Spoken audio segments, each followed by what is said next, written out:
Hello दोस्तों, कैसे हो सब दोस्तों। ये बेसिक अकाउंटिंग टर्म्स का पार्ट 4 है और इस वीडियो में हम बाकी की बची हुई अकाउंटिंग टर्म्स को डिस्कस करेंगे। तो आइए दोस्तों वीडियो स्टार्ट करते हैं।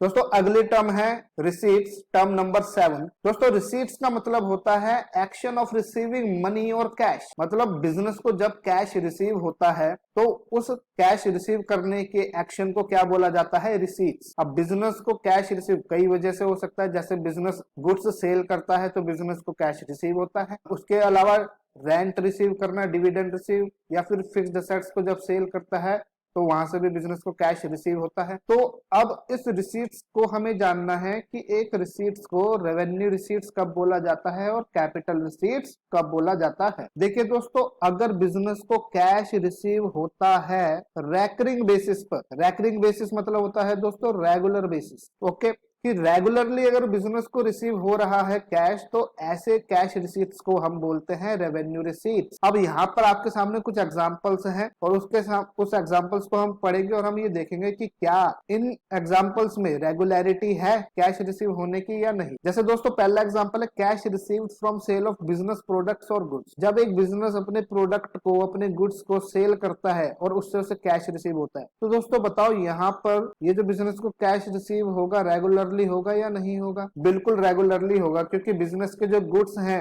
वो डेली बेसिस पर क्या होते हैं, मार्केट में सेल होते हैं डेली बेसिस पर। आप किसी भी शॉप में जाते हैं तो उस शॉप में जो शॉपकीपर होता है उसका माल रोज डेली बिकता है, डेली कस्टमर उसकी शॉप पे आते हैं। तो इसलिए अपने गुड्स को सेल करके जो भी बिजनेस को कैश रिसीव हो रहा है वो रेगुलर बेसिस पे रिसीव होता है। इसलिए ऐसी कैश रिसीट को हम क्या बोलेंगे, रेवेन्यू रिसीट्स। इसी तरीके से दोस्तों रेंट, डिविडेंड, इंटरेस्ट, कमीशन, ये सभी के अंदर क्या होती है, रेगुलरिटी होती है। बिजनेस को वो रेगुलर बेसिस पर रिसीव होता रहता है। देखिए दोस्तों, रेगुलर का मतलब ये नहीं है कि सिर्फ डेली ही रिसीव होगा तो ही रेगुलर बोलेंगे। रेगुलरिटी का मतलब है वो फ्रिक्वेंटली, उसके अंदर एक फ्रिक्वेंसी होनी चाहिए। अब वो फ्रिक्वेंसी मंथली भी हो सकती है कि हर महीने आपको रिसीव हो रहा है, या फिर वो रेगुलरिटी आपकी क्वार्टरली भी हो सकती है, या फिर ईयरली भी हो सकती है। फॉर एग्जाम्पल मान लो बिजनेस के पास बिल्डिंग रखी है और वो बिल्डिंग में एक फ्लोर खाली है और बिजनेस ने वो रेंट पे दिया हुआ है और वो रेंट अपने टेनेंट से वो मंथली लेता है, तो यहाँ पे भी रेगुलरिटी बोला जाएगा कि बिजनेस को हर महीने रेगुलरली रेंट रिसीव हो रहा है। तो रेंट, डिविडेंड, इंटरेस्ट, कमीशन ये मंथली, क्वार्टरली, ईयरली बिजनेस को रिसीव होते रहते हैं। तो these are also revenue receipts because they are being received by the business on a regular or on a recurring basis। तो आई होप दोस्तों यहाँ तक आपको रेवेन्यू रिसीट्स का मतलब समझ आया। अब दोस्तों हम बात करते हैं कैपिटल रिसीट्स। देखिए कैपिटल रिसीट्स का मतलब होता है जब एक बिजनेस को कैश रिसीव होता है नॉन रेकरिंग बेसिस पर। नॉन रेकरिंग मतलब नॉन रेगुलर, मतलब जिसके अंदर कोई फ्रीक्वेंसी नहीं है। ओके, तो कोई भी ऐसा इवेंट, कोई भी ऐसी ट्रांजैक्शन जिससे बिजनेस को कैश रिसीव हो रहा है लेकिन उसके अंदर कोई रेगुलरिटी नहीं है, ठीक है, तो उसे बोलेंगे कैपिटल रिसीट्स। अब कैसे, कुछ एग्जांपल्स देखते हैं और यहाँ पर आप बताएंगे कि यहाँ पर रेगुलरली बिजनेस को कैश रिसीव होगा या नहीं। तो देखिए पहला एग्जांपल है cash receive from sale of fixed asset. देखिए यहाँ पर क्या बिक रहा है, फिक्स्ड एसेट्स बिक रहे हैं, गुड्स नहीं। गुड्स डेली बिकते हैं, लेकिन एक बिजनेस ऑर्गेनाइजेशन ने मान लो मशीन खरीदी है और वो मशीन उसने खरीदी है किस लिए, अपने बिजनेस में यूज करने के लिए 10 साल तक के लिए। तो आप एक बात बताइए कि इस मशीन को जो बिजनेस ऑर्गेनाइजेशन ने खरीदा होगा तो क्या सेल करने के लिए बेचा होगा कि मैं मशीन परचेज करूंगा फिर बेचूंगा, फिर परचेज करूंगा फिर बेचूंगा, डेली ऐसा करता रहूंगा? नहीं दोस्तों, यहाँ पर ये बिजनेस ने अपने यूज के लिए इस फिक्स्ड एसेट्स को खरीदा था ताकि इससे वो प्रोडक्शन कर सके। और जब 10 साल बाद ये स्क्रैप हो जाएगी, मशीन बेकार हो जाएगी, 10 साल बाद इसकी लाइफ खत्म हो जाएगी, तो बिजनेस इसको क्या करेगा, सेल आउट करेगा। तो दोस्तों आप बताइए सभी कि क्या फिक्स्ड एसेट्स को बेचना बिजनेस की डेली एक्टिविटी है? नहीं, it is not regular activity. इसलिए इसको सेल करके जो कैश होगा वो भी नॉन रेकरिंग बेसिस पर रिसीव होगा। इसीलिए इसे हम क्या बोलेंगे, कैपिटल रिसीट्स। फिक्स्ड एसेट्स को बेचकर जो भी कैश मिलता है दैट इज कैपिटल रिसीट्स। इसी तरीके से दोस्तों borrowings, capital introduced by owner in the business, ये दोनों चीजें भी बिजनेस को at the start of the business receive होती है और उसके बाद फिर रिसीव नहीं होती आगे आने वाले लंबे समय तक, क्योंकि बोरोइंग्स बिजनेस से लंबे समय के लिए लोन लिया जाएगा, 10 साल 15 साल, 10 से 15 साल बाद कोई भी कैश की रिसीट नहीं होगी, इसका मतलब कोई रेगुलरिटी नहीं है। इसी तरीके से ओनर बिजनेस स्टार्ट होते समय कैपिटल इन्वेस्ट करता है। ये नहीं कि वो हर साल भाई कैपिटल ही लगाता रहेगा, कैपिटल ही लगाता रहेगा। कैपिटल सिर्फ बिजनेस स्टार्ट होते वक्त लगती है, इसीलिए यहाँ पर भी बिजनेस को जो कैश रिसीव होगा वो एक बार रिसीव होगा, उसके बाद रिसीव नहीं होगा लंबे समय तक। ओके, तो यहाँ भी नॉन रेगुलरिटी है। तो दोस्तों यहाँ तक आपको कैश रिसीट कैपिटल रिसीट का मतलब समझ आ गया होगा। यहाँ तक नोट डाउन करें, कोई डाउट हो तो कमेंट में पूछे। इसके बाद अगली टर्म है दोस्तों नंबर 8 एक्सपेंसेस। देखिए दोस्तों, एक्सपेंस का मतलब होता है वो सारी कॉस्ट जो एक बिजनेस इनकर करता है रेवेन्यू कमाने के लिए। अब रेवेन्यू कमाने का मतलब होता है सेल करके पैसा कमाना, सेल करके जो भी अमाउंट रिसीव करना, उसे बोलते हैं रेवेन्यू। तो सेल करने में बिजनेस ने जितने भी बिजनेस को खर्चा करना पड़ा उसे बोलते हैं एक्सपेंस। दूसरे शब्दों में बोले तो दोस्तों cost incurred in producing and selling the goods and services. Revenue generate होता है गुड्स को सेल करने से, तो गुड्स को प्रोड्यूस करने में आपका कितनी कॉस्ट इनकर हुई और गुड्स को सेल करने में कितना आपने खर्चा करना पड़ा, उसे बोलते हैं एक्सपेंस। जैसे प्रोड्यूस करने में दोस्तों आपको रॉ मटेरियल परचेज करना पड़ेगा, फिर आपको लेबर से उसकी मैन्युफैक्चरिंग कराएंगे, उन्हें वेजेस देनी है। रॉ मटेरियल आप फैक्ट्री में मंगवाएंगे तो वहां आपको ट्रांसपोर्टेशन का खर्चा, कैरेज इनवर्ड पे करना होता है। मशीनरी आप यूज करते हैं तो वहाँ डेप्रिसिएशन का खर्चा यूज होता है।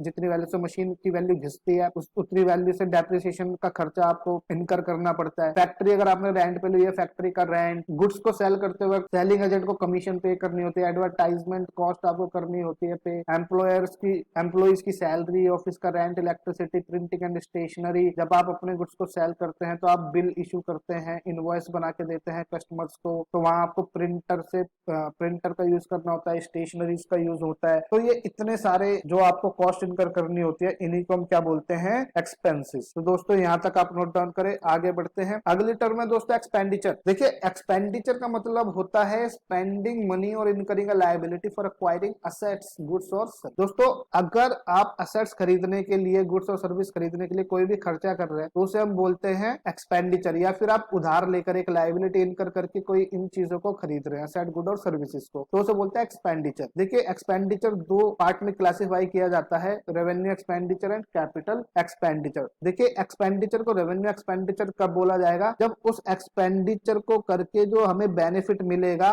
वो बेनिफिट हमें रिसीव हो जाएगा विद इन अ ईयर। अगर मैंने कोई खर्चा किया और उस खर्चे से मुझे जो बेनिफिट मिलना था वो एक साल में मैंने रिसीव भी कर लिया, तो ऐसे खर्चे को बोलेंगे रेवेन्यू एक्सपेंडिचर। जैसे दोस्तों इंश्योरेंस प्रीमियम, जब मैं इंश्योरेंस करवाता हूं मान लो अपने गुड्स की, अपने बिजनेस के प्रोडक्ट की, एक साल की, तो एक साल में मैंने मान लो 12,000 रुपए की प्रीमियम पे की, तो जो 12,000 रुपए का प्रीमियम मैंने जो पे किया, इसका बेनिफिट मुझे कितने साल तक मिलेगा, एक साल तक। कि एक साल के अंदर अगर मेरे गुड्स को कोई नुकसान होता है तो उसका बेनिफिट मुझे इंश्योरेंस कंपनी देगी और मुझे क्लेम पे करेगी। तो ये 12,000 रुपए पे करके सारा का सारा बेनिफिट मुझे with in a year receive हो जाएगा। This is example of revenue expenditure. इसी तरीके से एंटीवायरस सॉफ्टवेयर मैंने खरीदा, इसकी भी लाइफ एंटीवायरस सॉफ्टवेयर की 1 ईयर होती है। तो मान लो मैंने 10,000 रुपए में सॉफ्टवेयर खरीदा है तो 10,000 रुपए का बेनिफिट मुझे एक साल के अंदर अंदर रिसीव हो जाएगा। इसी तरीके से rent, interest, salary, wages etcetera, इन सब का भी benefit within 1 year businessman receive कर लेता है। तो मैं कह सकता हूं कि revenue expenditure is nothing but expenses. जो भी हमने 8th टर्म अभी देखी थी पीछे, ये एक्सपेंस, तो इस एक्सपेंस को मैं दूसरे शब्दों में कह सकता हूं it is nothing but revenue expenditure. Okay, तो आप ध्यान रखना, रेवेन्यू एक्सपेंडिचर और एक्सपेंस इन दोनों का बेनिफिट हमें विद इन 1 ईयर मिल जाता है, क्योंकि सेल भी हम कितने सालों की देखते हैं, 1 ईयर, क्योंकि एक साल में कितना हमने सेल किया हमारे बिजनेस। उसके बाद दोस्तों अगली टर्म है कैपिटल एक्सपेंडिचर। कैपिटल एक्सपेंडिचर में क्या होता है कि जो हमने एक्सपेंडिचर किया उसका बेनिफिट अगर एक बिजनेस ऑर्गेनाइजेशन को ओवर अ लॉन्ग पीरियड मिलता है, से 10 to 15 ईयर्स तक, उसको अगर उस खर्चे का बेनिफिट मिलता रहेगा और उससे बिजनेस में, उस खर्चे की वजह से बिजनेस में कोई असेट भी क्रिएट हो जाता है, तो ऐसे खर्चे को कैपिटल एक्सपेंडिचर बोलते हैं। जैसे फॉर एग्जांपल कि बिजनेस ने अमाउंट स्पेंड की है on purchase of building, plant, furniture. तो दोस्तों बिल्डिंग, प्लांट, फर्नीचर ये जो फिक्स्ड असेट्स हमारे बिजनेस में क्रिएट हो जाते हैं इस खर्चे से, ठीक है। सबसे पहली बात तो ये, तो इससे सबसे पहले तो क्रिएट होगा एसेट, और प्लस अब ये सभी के सभी एसेट्स बिजनेस को क्या प्रोवाइड करेंगे, बेनिफिट, और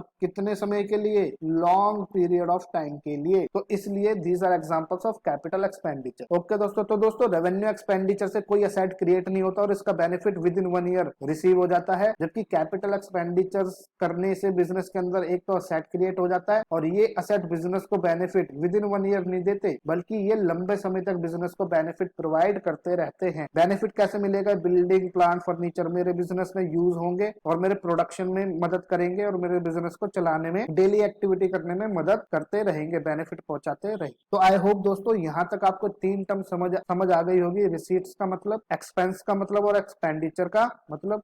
तो यहाँ तक नोट करें दोस्तों, और वीडियो अगर अच्छी लगी हो तो वीडियो को लाइक और शेयर करें एंड सब्सक्राइब द चैनल। मिलते हैं नेक्स्ट वीडियो में।